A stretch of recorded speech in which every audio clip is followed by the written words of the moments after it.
इसे लोगों का डर कहें या खौफ कहें, सरकार आखिरकार घुटने टेकने पर क्यों मजबूर हो गई, या फिर 240 का करंट कहें, या फिर लोगों ने जिस तरीके से, उन्हीं के खास कोर वोटर ने जिस तरीके से मोर्चा खोला, उसके बाद में बीजेपी को लगने लगा कि कहीं ऐसा ना हो कि सिर मुड़ाते ही ओले पड़ जाए। और इसीलिए बीजेपी की सरकार ने अपने जारी फरमान को ठंडे बस्ते में डाल दिया है। सुप्रीम कोर्ट और एनजीटी के कंधे पर बंदूक रख करके चलाने की जिस तरीके से कोशिश की गई बीजेपी की सरकार के द्वारा कि 10 साल पुराने डीजल वाहन और 15 साल पुराने पेट्रोल वाहन, वो गाड़ियां अब सड़कों पर नहीं चल पाएंगी। इतनी बात नहीं थी, कैमरे लगवा दिए गए, अलग अलग पेट्रोल पंप पर कैमरे लगा दिए और कहा गया कि आप इनको डीजल पेट्रोल नहीं देंगे, अगर आप इनको डीजल पेट्रोल देंगे तो आप पर 10,000 रुपए का जुर्माना लगा दिया जाएगा। सबसे बड़ी बात यह है दोस्तों, इस सरकार से अगर आप आंकड़ा पूछें कि बेरोजगार कितने हैं, तो मोदी जी जैसे नेता, प्रधानमंत्री लेवल के नेता, वो कहते हैं पकोड़ा बनाना, गाड़ियां बनाना, ये बनाना, वो बनाना, ये सब भी तो रोजगार में ही आता है। यानी कॉन्क्रीट नंबर सरकार दे नहीं पाती। इस सरकार से अगर पूछे कि कितने किसान मर गए आपके आंदोलन की वजह से, सरकार नंबर नहीं दे पाती। कोरोना के अंदर कितने लोग मर गए, नंबर नहीं मिल पाते हैं। यानी कुल मिलाकर के, और अभी महाकुंभ के अंदर भगदड़ में कितने लोग मर गए, सरकार नंबर नहीं दे पाती है।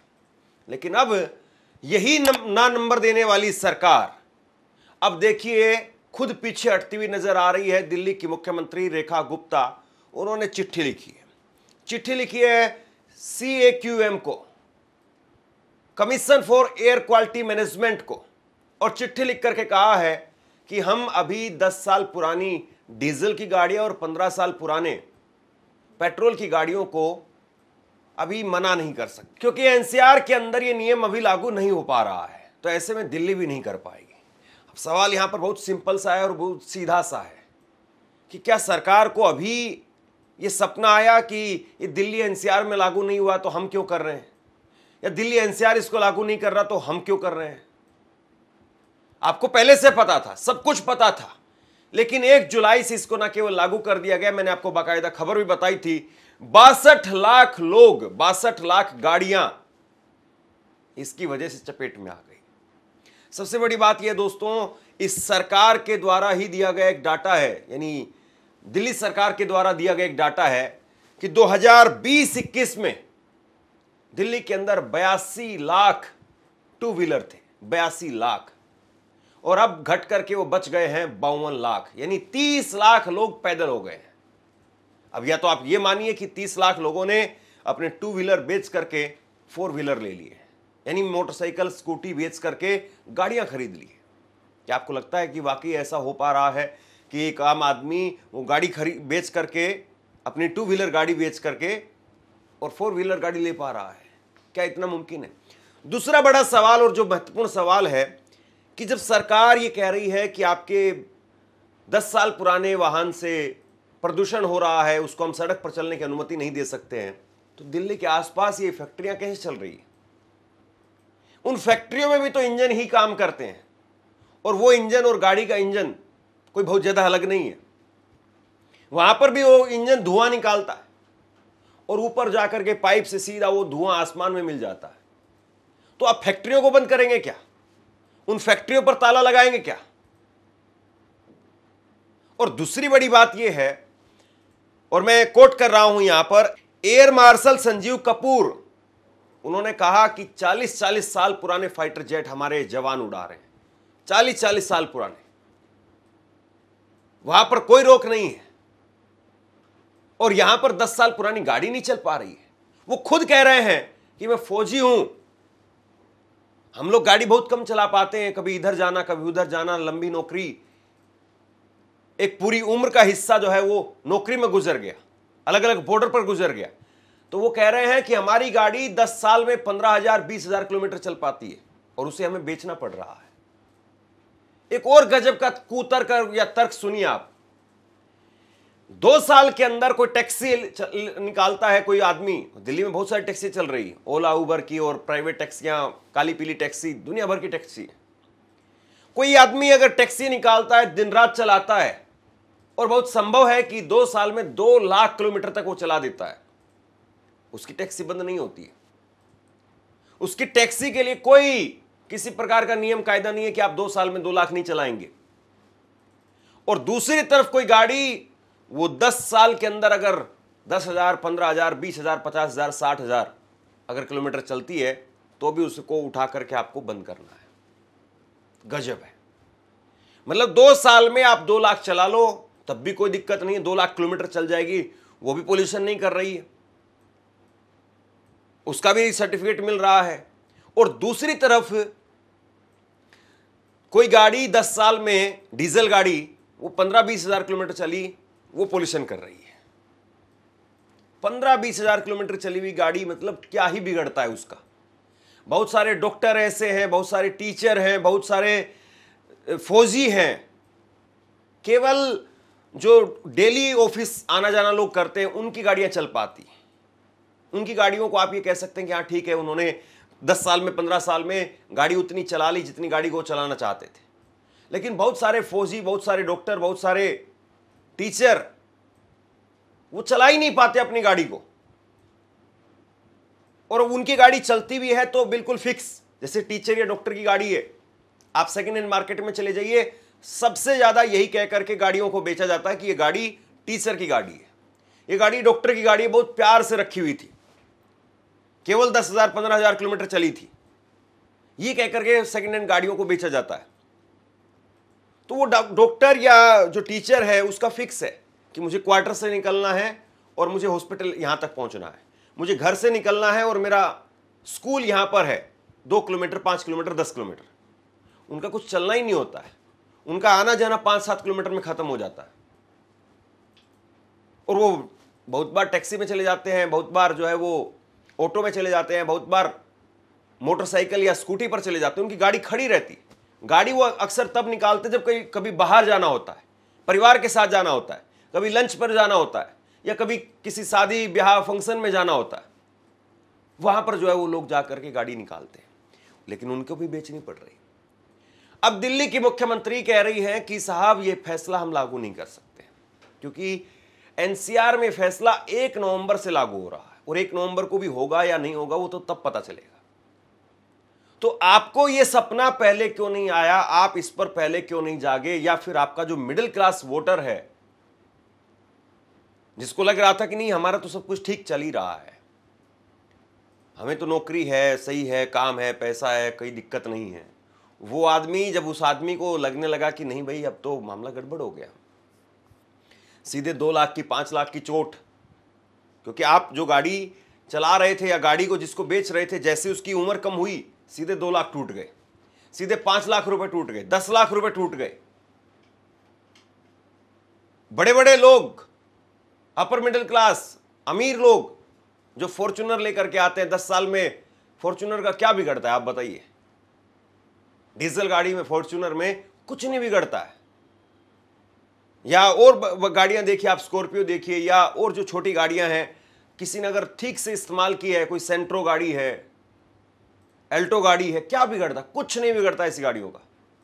और दिल्ली में वैसे भी ऐसा तो नहीं है कि बहुत उबड़ खाबड़ रास्ते, टूटी हुई सड़कें हैं टूटी हुई सड़कें, लेकिन जैसे गांव देहात में होता है या पहाड़ी क्षेत्र में होता है कि अचानक से गाड़ी आपकी गई, वो आपका पहिया टूट करके दूर चला गया, ऐसा भी नहीं होता है। या ब्रेकर बहुत ऊंचे ऊंचे थे, आपकी गाड़ी नीचे से सारी मुड़ गई है, घिस गई है। तो कुल मिलाकर के बात यह है कि दिल्ली सरकार अब अपना ही फैसला वापसी लेने के लिए मजबूर हो गई। सवाल इस बात का भी है कि क्या सरकार और कंपनियों के बीच में कोई साठगांठ है?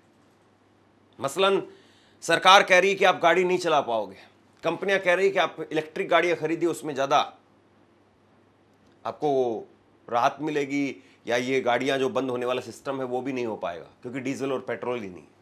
तो क्या इलेक्ट्रिक गाड़ियों को बिकवाने के लिए ये इस तरीके का प्रेशर दिया जा रहा है? हालांकि ये बात सही है कि 2014 के अंदर ही एनजीटी ने कहा था कि हम दिल्ली के अंदर पुरानी गाड़ियों को नहीं चलने देंगे। मामला कोर्ट में चला गया, कोर्ट में मामला चलता रहा, और जब सुप्रीम कोर्ट में एनजीटी ने कहा कि हम इस पर कोई किसी प्रकार की ढिलाई नहीं दे सकते हैं, लोगों के फेफड़े सांस नहीं ले पा रहे हैं, तो हमें फैसला लागू करना ही होगा। तो इस सरकार ने कैसे फिर आनन फानन में फैसला लागू कर दिया?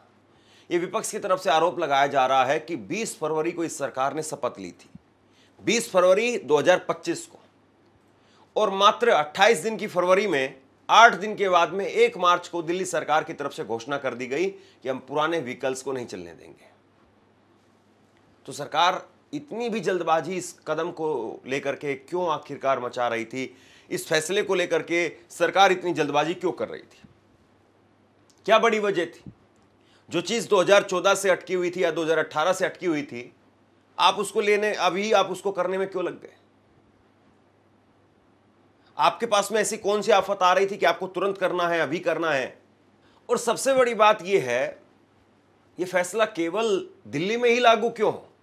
पूरे देश की अगर आप बात करें तो क्या दिल्ली में ही प्रदूषण हो रहा है? मुंबई में गाड़ियां नहीं है? मुंबई में लोग नहीं है? मुंबई में क्या जाम नहीं लगता है? भयंकर जाम लगता है। बेंगलुरु में भी लगता है, चेन्नई में भी लगता है। आप लखनऊ चले जाएंगे तो वहां पर भी आप कहेंगे कि मुंबई जो है एक कोस्टल एरिया है, लेकिन लखनऊ के बारे में आप क्या कहेंगे? पटना के बारे में आप क्या कहेंगे? कोलकाता, वहां पर भी ये नियम लागू क्यों नहीं हो रहा है? केवल दिल्ली ही क्यों? दिल्ली के लोगों ने ऐसा क्या कसूर किया है? और फिर बड़ी बात वही कि आप बड़े लोगों पर, बड़े प्लेयर पर क्यों नहीं गाज डालते हैं? एक छोटा आदमी, एक आम आदमी, वो आपके निशाने पर क्यों है? फॉर्च्यूनर वाले को भी फर्क नहीं पड़ेगा, क्योंकि फॉर्च्यूनर वाला आदमी वो भी अपनी गाड़ी को बिहार झारखंड में बेच देगा, यूपी में बेच देगा, और वहां पर धड़ल्ले से उनकी गाड़ियां चलती है। और उन लोगों के लिए 2-5 लाख रुपए, 10 लाख रुपए का अगर नुकसान होता है तो कोई बड़ा नुकसान नहीं है। लेकिन एक मिडिल क्लास आदमी जो सपना देखता है कि मेरे पास अपनी गाड़ी हो, मेरे पास अपना मकान हो, महंगाई, बेरोजगारी इतनी कमर तोड़ है, मकान तो आदमी ले ही नहीं पा रहा है, क्योंकि मकान खरीदने के लिए आपको 50 लाख रुपए, 30 लाख रुपए चाहिए। दिल्ली जैसे शहर में उतना पैसा हो ही नहीं पा रहा। तो कम से कम आदमी सेकेंड हैंड गाड़ी के जरिए अपना और अपने बच्चों का एक सपना पूरा करता है कि चलिए कम से कम 4 लोग साथ में बैठ करके चलेंगे, परिवार के लोग साथ में बैठ करके जाएंगे। बारिश आती है, तूफान आता है, धूप पड़ती है, तो उससे कम से कम राहत मिलेगी। वो 2 लाख रुपए की, 2.5 लाख रुपए की, 5 लाख रुपए की एक सेकेंड हैंड गाड़ी खरीद लेता है। कई बार उस गाड़ी को भी वो किस्त पर लेता है, लोन पर लेता है। मैंने अपनी खुद की पहली गाड़ी वो सेकेंड हैंड खरीदी। मेरे पास खुद एक बाइक है, उस बाइक के साथ में मेरे इमोशन जुड़े हुए हैं। मैं नहीं बेचना चाहता उस बाइक को, लेकिन मैं उस बाइक को पार्किंग में भी नहीं खड़ा कर सकता कि चलिए कम से कम अपने पास में, अपने घर में रखूंगा उस बाइक को अपने सपनों को सजोने के लिए, लेकिन नहीं कर सकता। बेचना ही बेचना है। और स्क्रैप में कितने, वो 5,000 रुपए मिलेंगे आपको, क्या मिलेगा? और कई बार कई चीजें पैसे से बढ़कर भी होती है, लेकिन फिर भी आप नहीं रख सकते हैं। आप कहेंगे कि मैं 5,000 रुपए इसका उल्टा देने के लिए तैयार हूं, मुझे दोबारा से इसका रजिस्ट्रेशन करके दे दीजिए, इसका जो फ्यूल का सिस्टम है उसमें अगर कुछ तब्दीली हो सकती है तो वो करके दे दीजिए, या प्रदूषण कैसे कम किया जा सकता है, इसमें कुछ और चेंज अगर लाए जा सकते हैं तो वो कर दीजिए। क्यों नहीं आप कंपनियों को बोल रहे हैं कि आप ऐसे व्हीकल बनाइए कि आप उनमें कुछ तब्दीलियां ला करके उसकी लाइफ फिर से बढ़ा सकते हैं?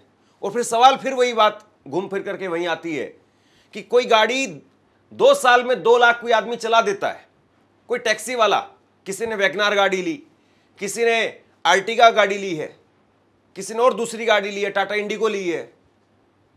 तो ये गाड़ी जो टैक्सी में चलती है वो 2 साल में 2 लाख, 3 साल में 3 लाख, 4 लाख, 5 लाख, क्योंकि डबल डबल ड्राइवर काम करते हैं। यूपी बिहार से बेचारे लोग आते हैं और दूसरे प्रदेशों से लोग आते हैं, और वो बेचारा 24-24 घंटा गाड़ी चलाने के लिए मजबूर है, या कम से कम 12-12 घंटे की शिफ्ट पर गाड़ी चलाते हैं, और वो चला देते हैं गाड़ियां। मैं अक्सर लोगों से पूछता हूं कितने किलोमीटर चल गई है, तो वो कहते हैं नई गाड़ी खरीदी थी हमने और 2 साल में अभी 2.5 लाख गाड़ी चल चुकी है। तो वो गाड़ी पोल्यूशन नहीं कर रही है, वो गाड़ी फिर भी चलेगी आपकी 15 साल तक। और जो गाड़ी 15 साल चल करके 20,000 नहीं चली है, उस गाड़ी को आप कह रहे कबाड़ी को दे दीजिए। ये सरकार बनी कबाड़ी, ये कैसे होता है? कमाल की बात है, जैसे फैसले लिए जा रहे हैं, जिस तरीके से काम किया जा रहा है। सबसे बड़ी बात यह है कि हमारे फाइटर जेट 40-40 साल पुराने हैं, उनको कहा जाता है फ्लाइंग कॉफिन। आप उनको नहीं बदल रहे हैं। हमारे जवानों के लिए वहां पर बेहतर सुविधा नहीं दे पा रहे हैं, लेकिन आम आदमी पर कैसे चोट कर रहे हैं ये सबके सामने है। लेकिन जब बीजेपी के सामने लोग डट करके खड़े हो गए तो आखिरकार बीजेपी की सरकार ने अपने इस फैसले को ठंडे बस्ते में डाल दिया। आप क्या सोचते हैं नीचे कमेंट बॉक्स में लिख करके जरूर बताइए। इस वीडियो को शेयर कीजिए। धन्यवाद।